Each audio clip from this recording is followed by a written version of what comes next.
warahmatullahi wabarakatuh. Sobat kebaikan dimanapun berada, semoga senantiasa dalam kesehatan dan dimudahkan segala urusannya. Pada konten narasi video ini saya akan menyampaikan mengenai demam panggung. Demam panggung itu berarti suatu kondisi psikologis kejiwaan yang membuat seseorang merasa takut, grogi, atau khawatir dirinya tidak bisa, misalnya berbicara di hadapan umum atau bernyanyi atau hal-hal yang terkait dengan penampilan yang dia lakukan ketika berada di hadapan banyak orang. Nah, demam panggung termasuk grogi dan takut berbicara di hadapan umum merupakan reaksi yang umum dialami banyak orang, terutama saat harus tampil di depan umum. Jadi ini kondisi yang biasa saja sebetulnya. Dan ketakutan itu didasari karena mungkin malu atau khawatir tidak berhasil atau tidak lancar dalam menyampaikan sesuatu yang harusnya dia sampaikan, atau kalau dia bernyanyi dia khawatir terganggu dalam menyanyikan sebuah lagu dan seterusnya. Nah, kondisi ini wajar dan bisa diatasi dengan berbagai cara atau tips. Ada beberapa cara yang dapat dilakukan untuk mengatasi demam panggung. Misalnya diawali dengan banyak berlatih. Kemampuan berlatih yang membuat seseorang menjadi lebih menguasai materi yang disampaikan. Kalau dia akan berceramah atau berpidato, atau akan melakukan presentasi tertentu, atau berlatih menyanyi kalau memang dia ingin bernyanyi, atau stand up comedy, atau apapun yang dilakukan di hadapan banyak orang. Jika diawali dengan banyak berlatih, itu akan bisa menumbuhkan kepercayaan diri. Jadi alangkah baiknya dan memang sebaiknya berlatih secara terus-menerus, kemudian merasa mampu itu harus ditanamkan dalam keyakinan. Hendaknya berlatih ini dilakukan sebelum Anda berbicara di hadapan umum atau bernyanyi di hadapan umum atau stand up komedi di hadapan umum. Kemudian yang perlu dilakukan, tip lainnya adalah melatih pernapasan. Karena melatih pernapasan ini dapat menenangkan pikiran dan membuat tubuh menjadi lebih rileks. Jadi ketika Anda siap-siap maju ke depan atau naik ke atas panggung, upayakan menarik napas pelan-pelan, kemudian hembuskan pelan-pelan, menarik napas pelan-pelan, hembuskan pelan-pelan. Bayangkan ketika Anda menarik napas pelan-pelan itu, energi positif, kepercayaan diri, keyakinan masuk ke dalam tubuh Anda. Dan ketika Anda menghembuskan napas secara pelan-pelan, energi negatif, ketakutan, kecemasan itu Anda visualkan keluar dalam diri Anda. Jadikan itu sebagai suatu sugesti sekaligus afirmasi untuk bisa membuat Anda menjadi lebih rileks. Kemudian berfokus pada pikiran positif. Jadi Anda bayangkan bahwa Anda pun mampu.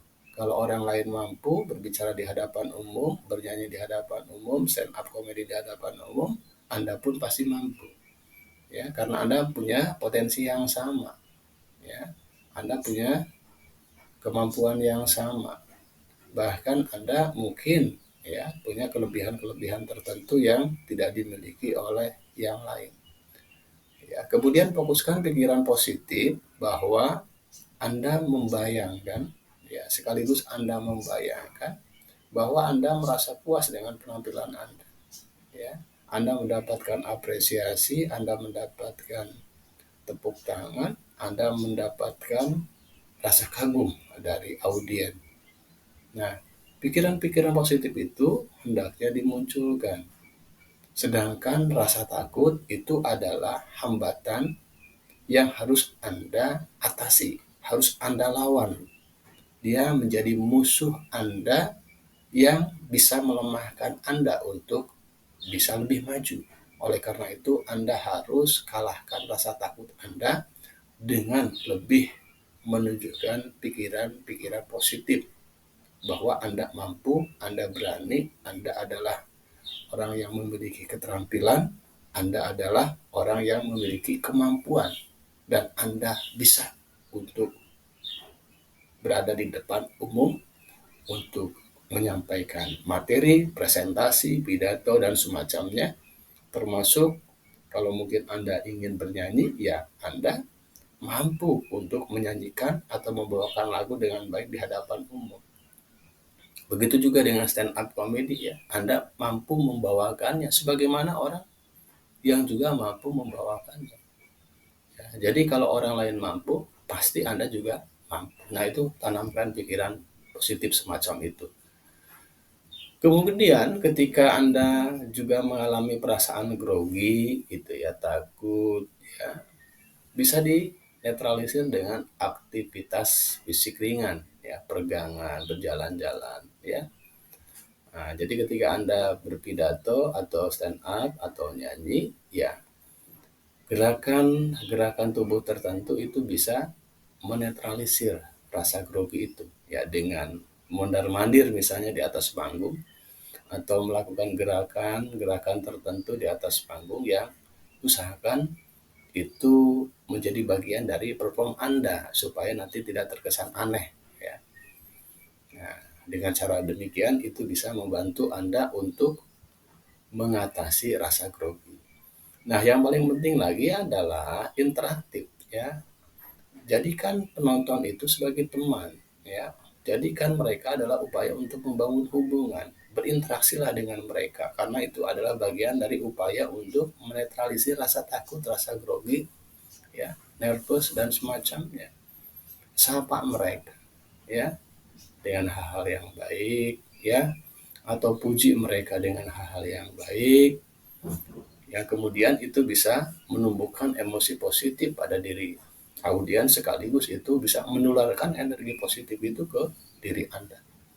Nah itu ya, itu baik sekali untuk dilakukan dalam rangka mengatasi permasalahan yang menyangkut mengenai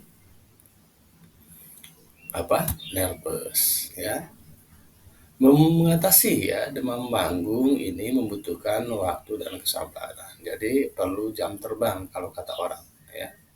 Ada yang cepat, ada yang lambat ya. Tapi prinsipnya adalah itu bergantung kepada kita. Mau cepat apa mau lambat, nah itu bergantung kepada kita.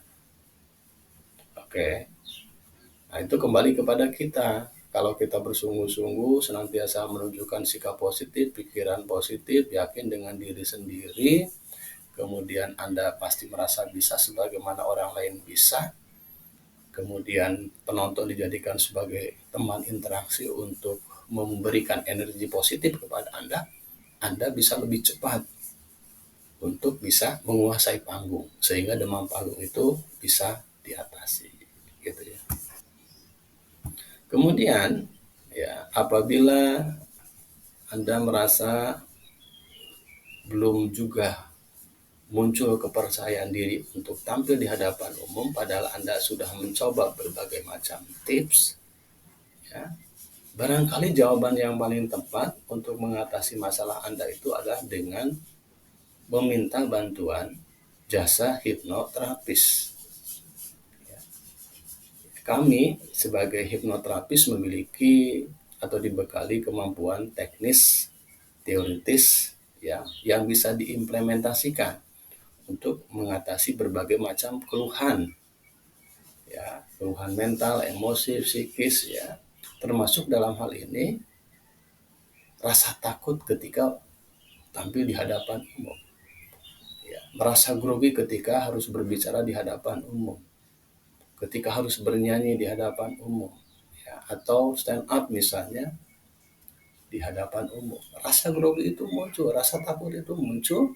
Anda sudah mencoba berbagai macam tips, tapi Anda merasa tetap sulit untuk menumbuhkan kepercayaan diri. Rasa takut, rasa khawatir lebih menguasai daripada rasa kepercayaan diri. Nah, Anda bisa menggunakan jasa hipnoterapis. Ya, salah satu metode hipnoterapi untuk mengatasi masalah demam panggung ini ya, dengan memadukan hipnoterapi pendekatan hipnosis ya. Namanya juga hipnoterapi, berarti terapi menggunakan pendekatan hipnosis yang dipadukan dengan model SCORE. Nah, itu. Jadi tahapannya adalah klien yang mengalami keluhan tersebut ya, setelah wawancara, setelah konsultasi, setelah ada sesi tanya jawab untuk menggali berbagai macam informasi yang dibutuhkan terkait dengan upaya mengatasi permasalahan tersebut, maka tahap selanjutnya adalah melakukan prosesi hipnoterapinya, ya, yaitu dengan melakukan induksi, yaitu suatu teknik yang membimbing klien supaya berada dalam pikiran bawah sadarnya. Klien diarahkan untuk bisa masuk ke dalam gelombang alfa dan theta, sebuah gelombang otak yang secara ilmiah menunjukkan bahwa ketika seseorang berada dalam gelombang otak alfa dan theta atau disebut sebagai kondisi trans atau kondisi hipnosis, itu adalah kondisi dia akan lebih mudah menerima berbagai masukan, sugesti, ya, bimbingan yang disampaikan oleh hipnoterapis. Termasuk dalam hal ini adalah dalam mengatasi persoalan demam panggungnya. Ya. Jadi ada teknik khusus yang biasa diterapkan oleh hipnoterapis ya untuk mengkondisikan klien ya dalam keadaan trance atau hipnosis. Nah, yang kedua adalah tahap dengan menyampaikan terkait gejala yang dialami ketika dia takut berbicara di hadapan umum atau ketika dia takut bernyanyi di hadapan umum ya atau performance lainnya yang memang dilakukan di hadapan umum. Ya. Nah, tahap ini sebetulnya merupakan tahap yang disampaikan kembali kepada klien karena pada saat sesi wawancara sebelumnya ya gejala ini sudah disampaikan sebagai informasi yang sangat dibutuhkan. Nah, pada tahap ini disinggung kembali ya. Disinggung kembali menyangkut mengenai gejala-gejala ketika klien dalam kondisi takut. Ya. Nah, itu sebetulnya sudah diketahui oleh klien ya, tetapi dalam kondisi trans ini, dalam kondisi hipnosis ini, hal tersebut sengaja disampaikan untuk mengkondisikan ya supaya dalam pikiran bawah sadarnya klien bisa lebih mudah untuk mengikuti sugesti arahan yang disampaikan oleh hipnoterapis ya. Kemudian kaitan dengan causes ya atau penyebab. Nah, ini penyebab juga merupakan informasi yang sebelumnya sudah digali ketika sesi wawancara. Nah, pada saat sesi hipnoterapi dalam kondisi trans, ya, penyebab ini juga disampaikan ketika klien berada dalam alam pikiran bawah sadarnya. Ya. Nah, nanti klien dibimbing. Nah, gimana caranya nanti ya, persoalan-persoalan yang menjadi penyebab dia takut berbicara di hadapan umum atau penyebab-penyebab yang menyebabkan dia demam panggung itu bisa diketahui. Ya. Nah, lagi-lagi ini mengacu pada informasi dasar atau informasi awal yang digali pada saat sesi tanya jawab atau sesi konseling atau sesi penggalian informasi yang telah dilakukan sebelumnya. Ya. Begitu juga dengan hasil ya.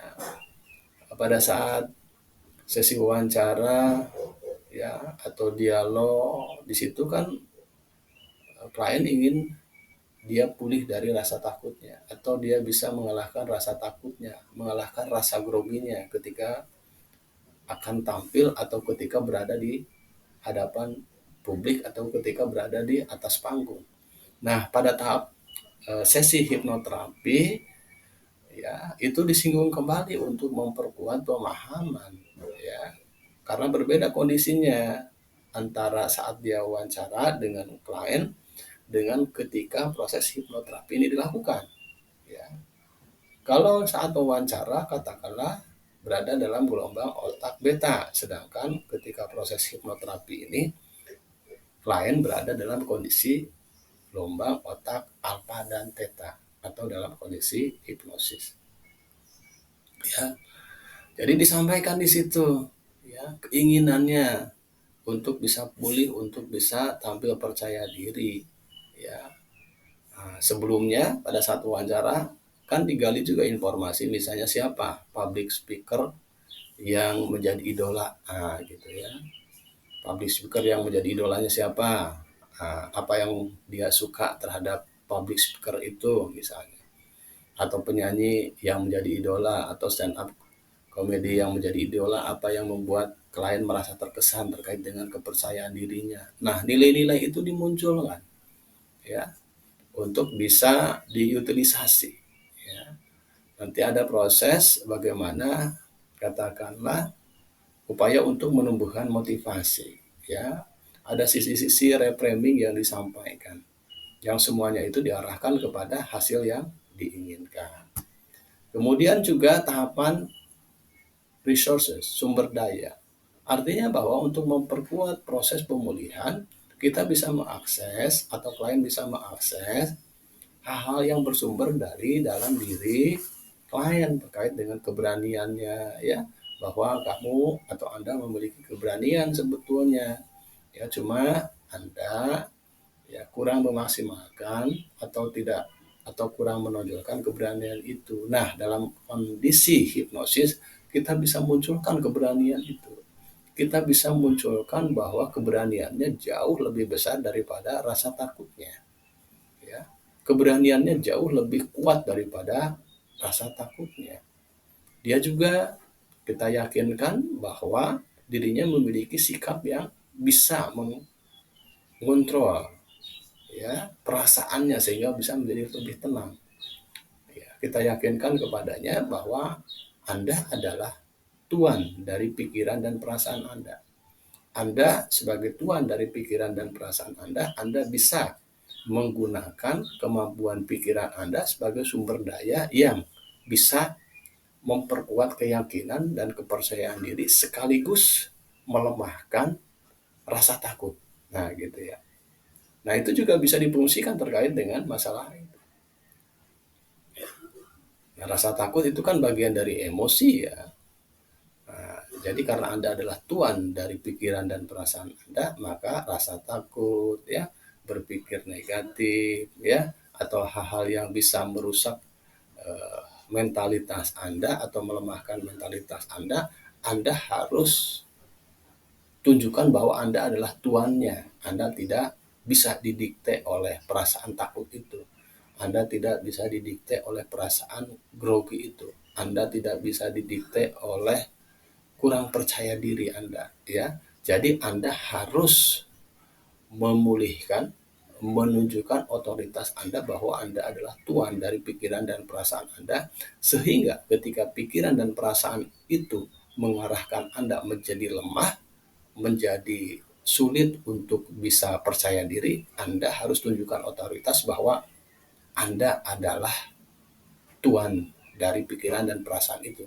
Sehingga pikiran dan perasaan itu Anda kendalikan sesuai dengan keinginan Anda, yang membuat Anda menjadi percaya diri, membuat Anda merasa bahwa Anda mampu, membuat Anda merasa bahwa diri Anda itu bisa sukses dalam penampilan nanti ketika Anda berbicara di hadapan umum, atau ketika menyanyi misalnya, atau ketika berada di atas panggung dan seterusnya ya. Nah, itu bisa dimunculkan kekuatan diri Anda sebagai tuan dari pikiran Anda, tuan dari perasaan Anda. Oke. Selanjutnya adalah ya dengan cara mengintegrasikan ya model skor. Ya, skor itu dalam hal ini adalah sebagaimana yang telah disinggung, S-nya simptom ya, gejala, kemudian C-nya adalah apa tadi C-nya? Sorry agak lupa nih. Causes ya, penyebabnya. Kemudian Anda juga bisa integrasikan dengan outcome, hasil yang ingin dicapai. Kemudian R-nya berkenaan dengan apa R-nya? Resource, sumber daya ya. Anda integrasikan bahwa ada gejala begini yang Anda alami, kemudian ada penyebabnya ini, sebagaimana yang Anda rasakan juga, kemudian ada outcome yang Anda peroleh hasilnya apabila Anda bisa mengatasi ini dan yakinkan kepada klien bahwa Anda mampu mengatasi masalah Anda tersebut. Ya, kemudian juga dengan mengoptimalkan sumber daya yang dimiliki, termasuk kemampuan pikiran yang positif, perasaan positif, karena Anda adalah tuan dari pikiran dan perasaan Anda, misalnya seperti itu. Ya, itu diintegrasikan semua sebagai sebuah rangkaian logis untuk bisa membangun kepercayaan diri sekaligus untuk bisa meyakinkan bahwa permasalahan yang dihadapinya bisa diatasi dengan baik ya. Kemudian tahap selanjutnya adalah tahap future pacing ya, dorongan klien membayangkan dirinya ketika berhasil. Jadi divisualkan, dibayangkan ya. Klien dibimbing untuk memvisualkan, membayangkan dirinya ketika berhasil. Rasa puas, kebanggaan, menjadi orang yang lebih sukses, ya, dan dampak-dampak positif lain ketika dia berhasil di atas panggung. Nah, gitu ya. Semuanya itu merupakan prestasi. Semuanya itu merupakan sesuatu yang pantas untuk Anda raih sebagai suatu kebanggaan. Nah, gitu. Jadi, yakinkan kepada klien bahwa Anda bisa seperti itu dan yakinlah Anda bisa. Ya, karena memang Anda sudah memiliki semua sumber daya yang mendukung itu. Nah, gitu ya. Kemudian tahap selanjutnya dari prosesi ini adalah mengeluarkan klien dari kondisi trans, dari kondisi hipnosis atau dari kondisi alam bawah sadarnya.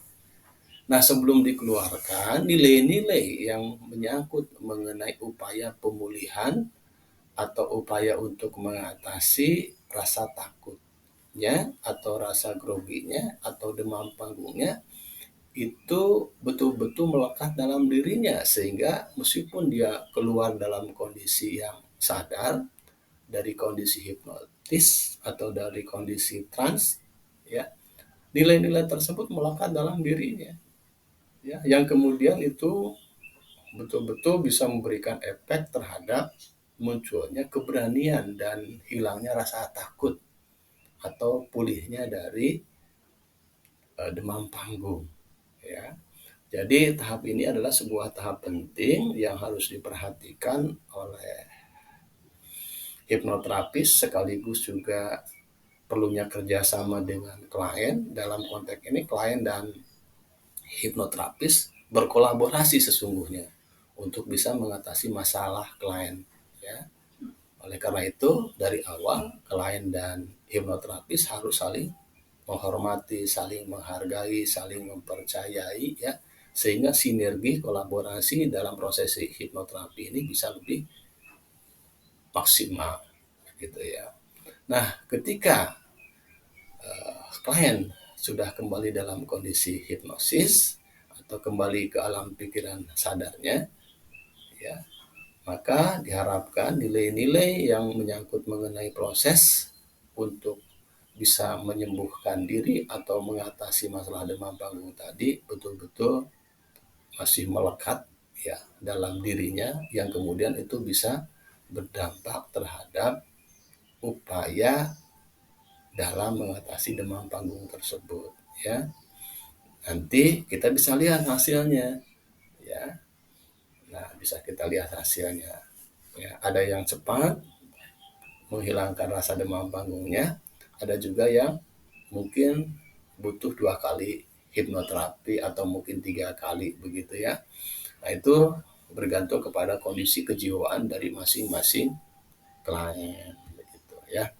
Jadi saya kira itu yang dapat saya sampaikan secara sederhana terkait dengan tips dalam menghadapi demam panggung dan alternatif solusi yang dapat diterapkan melalui hipnoterapi jika Anda merasa kesulitan untuk mengatasi demam panggung meskipun Anda sudah mencoba tips-tips yang diberikan. Misalnya demikian ya.